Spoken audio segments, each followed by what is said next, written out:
Malda college প্রাঙ্গণ পাখির কলতানে ভরিয়ে তুলতে অভিনব উদ্যোগ। আই পাখির নিড়ে। মালদা কলেজ জুড়ে এমনই স্লোগান তুলে ধরে পাখির সুস্থ বাসস্থান গড়ে তুলতে বিশেষ উদ্যোগ গ্রহণ করলেন মালদা কলেজ কর্তৃপক্ষ। উদ্যোগের অঙ্গ হিসাবে বুধবার গান্ধী জন্মজয়ন্তীর দিনে ৫৬টি পাখির বাসা প্রতিস্থাপন করলেন কলেজ ক্যাম্পাসের গাছে গাছে। এদিনের এই মহতী উদ্যোগ রূপায়ণ পর্বে হাজির ছিলেন মালদা কলেজের অধ্যক্ষ ডক্টর মানস কুমার বৈদ্য সহ কলেজের অন্যান্য অধ্যাপক অধ্যাপিকারা, ছিলেন এনএসএস ইউনিটের ভলেন্টিয়াররাও। সকলে মিলে মালদা কলেজের উদ্ভিদবিদ্যা বিভাগ এবং এনএসএস ইউনিটের ব্যবস্থাপনায় কলেজ ক্যাম্পাসের বড় বড় গাছে প্রতিস্থাপন করলেন মোট ৫৬টি পাখির বাসা। এই প্রসঙ্গে মালদা কলেজের এনএসএস ইউনিটের ভলেন্টিয়াররা এবং মালদা কলেজ অধ্যক্ষ জানালেন, বর্তমানে গোটা শহর ভরে গেছে কংক্রিটের জঙ্গলে, ফলে পাখিরা হয়েছে তাদের স্বাভাবিক বাসস্থান হারা। এই পরিস্থিতিতে শহরের বুকে পাখির সুস্থ পরিবেশ গড়ে তুলতে তারা পাখির বাসা প্রতিস্থাপন করছেন। উদ্দেশ্য একটাই, পাখির অস্তিত্ব টিকিয়ে রাখা, পাখির কলকাকলিতে মালদা কলেজ ক্যাম্পাস মুখরিত করে তোলা। মালদাতে কংক্রিটের আপনার ইটের বাড়ি ঘর এগুলো বেশি হয়ে যাচ্ছে, গাছের সংখ্যা প্রচণ্ড কম। যেহেতু আমাদের মালদা কলেজে গাছের পরিমাণটা বেশি, তাই আমরা এখানে আমাদের পাখিদের বাসা করার মাধ্যমে পাখিদের আশ্রয় দিচ্ছি। কারণ এখানে গাছ যেহেতু বেশি, তো পাখিদের আসার এটাও বেশি। বর্তমানে যে আমাদের মালদা শহর কংক্রিটে ভর্তি, তো সেখানে ফাঁকা ফাঁকা জায়গাতে বড় বড় ফ্ল্যাট হয়ে যাচ্ছিল, তো পাখিদের বাসস্থান একেবারে হারিয়ে যাচ্ছে। আর আমাদের মালদা কলেজ একটা গ্রিন ক্যাম্পাস, তো অনেক বড় বড় গাছ আছে, তো সেই গাছগুলোতে আমরা প্রত্যেকটি পাখির বাসা তৈরি করছি, যেন পাখিরা নতুন করে বাসা পায় আর কি। তার জন্যই আমাদের এই উদ্যোগটা। এই উদ্যোগ সত্যিই খুব প্রয়োজন হয়ে পড়েছে, আমরা সবাই মনে করছি।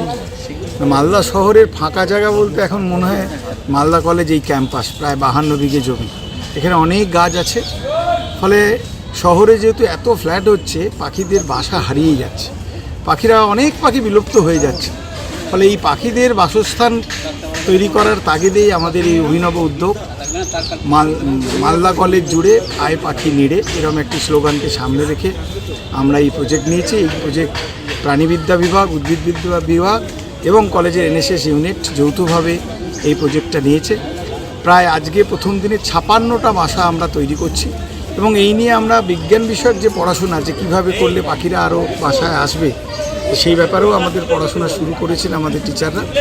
ফলে আমি আশা করব আমাদের এই অভিনব উদ্যোগ প্রকৃতিকে বাঁচাবে, পরিবেশকে বাঁচাবে, পরিবেশের সাম্যতা তৈরি করবে এবং ছাত্রছাত্রীদের মধ্যে ওই পরিবেশকে রক্ষা করার তাগিদও তৈরি হবে। মালদার গ্রামীণ এলাকায় পুজো, অথচ এই পুজোতেই তুলে ধরা হচ্ছে অভিনব থিম ভাবনা। আর এই ভাবনা নিয়ে এবছর দর্শক টানতে মরিয়া মালদার হবিবপুর ব্লকের বুলবুলচন্ডী ডাঙ্গাপাড়ার বিপ্লব স্মৃতি সংঘের পুজো উদ্যোক্তারা। এবছর তাদের ৭৫তম বর্ষের পুজোর বাজেট প্রায় ৫.৫ লক্ষ টাকা।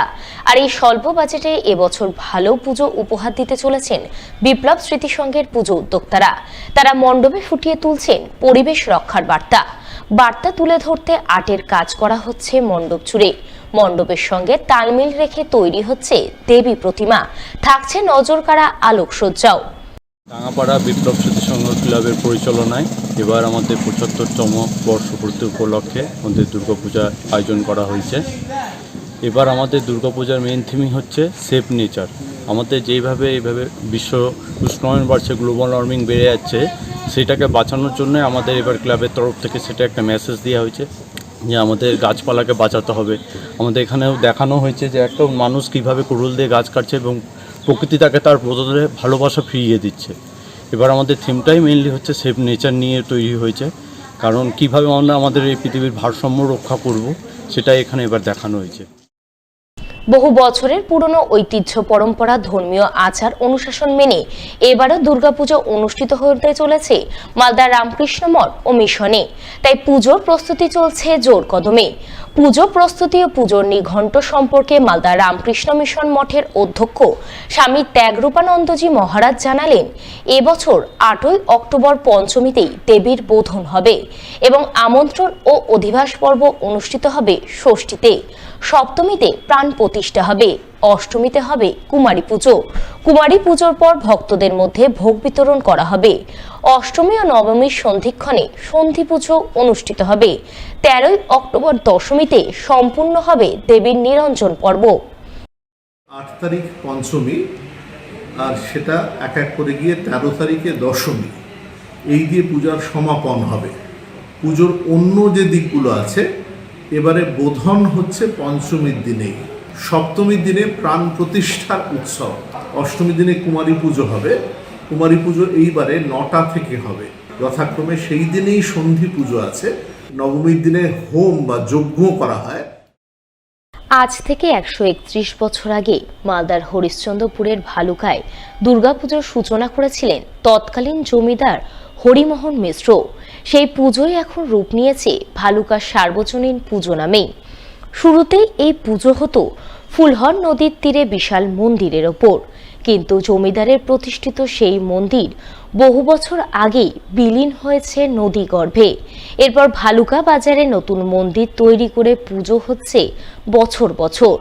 এবছর এই পুজোর থিম পরিবেশ রক্ষা, তাই মণ্ডপ জুড়ে শোভা পাবে পরিবেশ সচেতনতামূলক নানান বার্তা। এছাড়াও থাকছে চন্দননগরে সুদৃশ্য আলোকসজ্জা। আমাদের বাবু 131তম পূজা পূর্ণ করলো। আমাদের হরিমোহন মিশ্র 131 বছর আগে পুজো শুরু করেছিলেন। এবং আমাদের ভালুকা গ্রামবাসীর হাতে এই পুজোটা ভালুকা সার্বজনীন বাজার সার্বজনীন কমিটির নামে করে দেওয়া হয়েছে নাম। আর এবার আমাদের সিন থাকছে এখানে যে পরিবেশ নিয়ে। আর আমাদের আলোকসজ্জা, যেটা চন্দননগর থেকে নিয়ে আসা হয়েছে।